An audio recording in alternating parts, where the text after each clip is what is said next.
Don't worry, we'll get you rigged up no matter what. I have tons of gear. You got all this for 20 bucks? Yeah. I'll buy it for 30. No, I'm just saying. Okay, we're gonna for sure use these.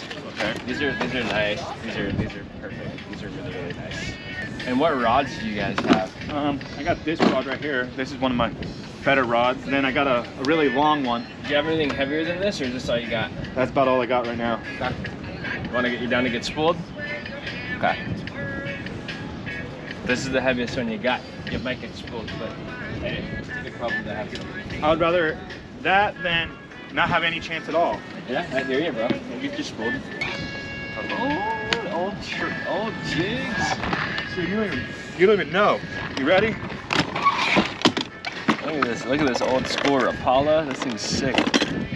Yeah, we'll get you going here. So this is what you're gonna be looking for. So some nice snap swivels. These are 320 pound. Some crimps, and then this is a little overkill, but 170 pound steel.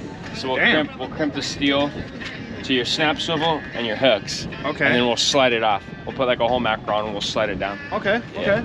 Not a lot of guys do this, but you know, if you start really like getting into fishing, you're gonna crimp your own rigs and shit. Yeah.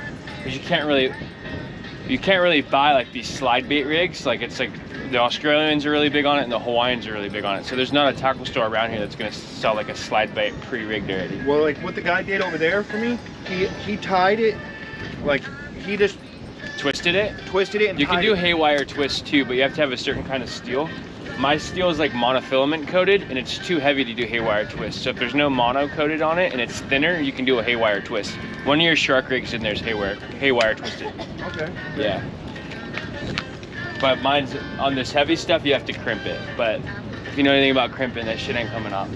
And then really quickly too, it's a double barrel crimps. They sell single crimps too, see how there's two sleeves? Yeah. So you go in one end. Then back through. Yeah, and then you'll go through your swivel.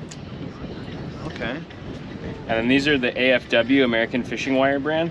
That's what you want. AFW, American I'm a huge Fishing fan. brand. Yeah, you can buy other brands and stuff, but this is what I like. So then yeah, back through. Definitely. And then yeah, just crimping, you want to match your gauge up. So I know what crimp gauge this is, so it's this middle one. And then you'll just go right dead center in the crimp. So it's even Steven on both sides, kind of like that. And then you're gonna apply as much pressure as you can.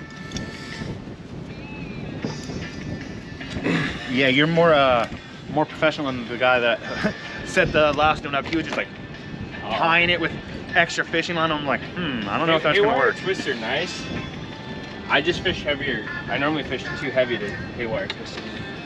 And then so it'll be the same thing with the hook. Just a little bit more over. Make sure it's nice and flush. And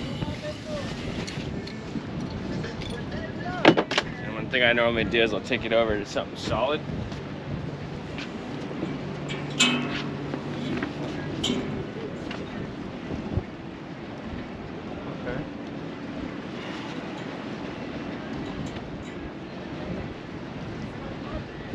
Going nowhere.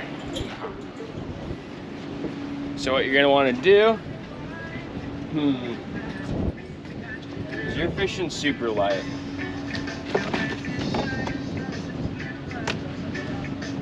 You might want to do like a 2 ounce light. I'm sure, actually you probably have weights. I got hundreds. Since you're fishing a lot lighter shit than I am, I'm gonna have you throw a lighter weight. Something that should work fine. So I'm gonna slide over.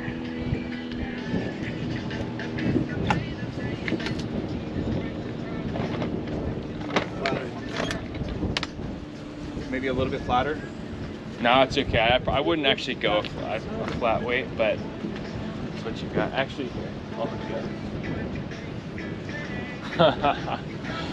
Oh my god. It's gonna be so funny if you guys get hooked up. So what you're gonna do, you're gonna take this weight, you're just gonna whip it off the pier super far. Damn, okay. Actually, let's get you a little bit closer to the sandy bottom. That's gonna really help you out, because you'll probably break off in the reef. Yeah, I guess there's a lot of reef right here, right?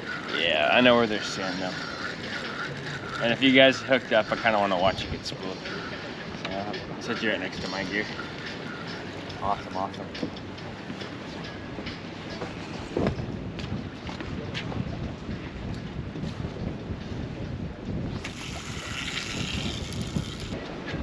Joe, you guys have any bait? Yeah, I got right here. Oh, you have a sardine? Yeah.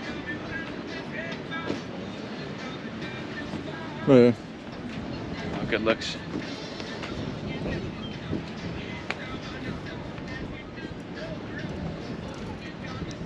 Just A couple ugly sticks in here too.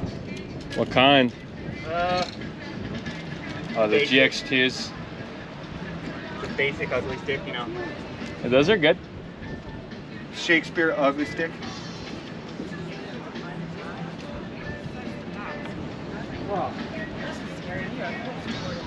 Here, Joe, so I'll kind of show you the gist of it.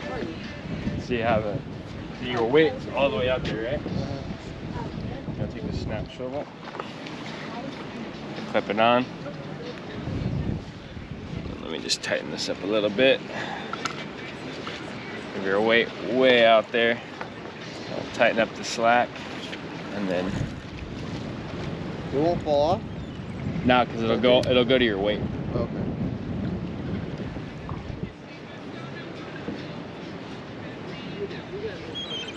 So that weight that I've casted hella far out there, it'll slide all the way down to it.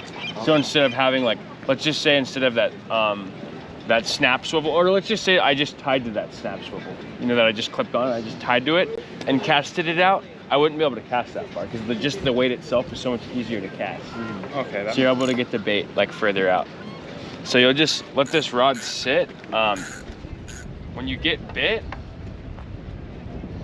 ooh, we had a good anchor there. That's good. That pyramid weight's grabbing really nice. So let it sit. I would leave your drag loose, which isn't ideal, right? Because when you hook up, Yeah, that's why you to. fish conventional, because you just leave it in free spool and click her on, and then click it into fighting drag. But like that should be good, you know.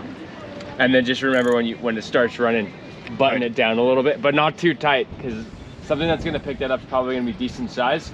So if you get excited and button it down too tight really fast, it's just gonna snap your line right away. So I would just like full disclosure, if it starts taking off, button it down just a fuzz, and then kind of see where you're at from there. Because even that tightened it up enough to like set the hook. Okay. Sounds good. You go grab one. And I'm not responsible for any rods lost. That goes over the side. I mean, it's pretty loose, but I've been deep sea fishing before. It's gonna be kind of hard to catch something with that rod. yeah, if you play it right and you're patient, you could land a pretty big fish on it. And when I mean like pretty big fish, like 20-pound bat ray picks it up, like you should be able to get it in, you know, something like that. If a 150-pound black sea bass picks that up, you know, Do you think the you're string fucked. will hold? So it's all gonna come down to your drag. So if you have your drag set right, the fish isn't gonna be able, if it pulls too hard, it's just gonna pull line, right? That's the whole point of drag. If you have the drag too tight, like say you have it buttoned all the way down, like as tight as it goes, 150-pound fish picks it up, full of energy, it'll just snap your line right away. So you have it loose enough, the fish will just pull line. If it's a 150-pound black sea bass, that thing will just keep swimming until you're out of line. You know, but that's why if it's like a 20-pound like stingray or something, it'll pull some line out, get kind of tired, you'll get some back, pull some more line, get tired, pull some back. Like that's kind of the way it works when you're catching bigger fish, you know? But that's why I was being very like adamant about like if it takes off and you pick it up, you're gonna have to tighten your drag down a little bit because it's too loose. But you want it loose so when it bites, it doesn't take your rod over the side. That you don't button it down too quick, because if it is something big, you button it down, it'll just break off right away. Yeah, instead of allowing the line to stretch a little. Exactly. Yeah. So, yeah, you guys are fishing. Thank you. Yeah.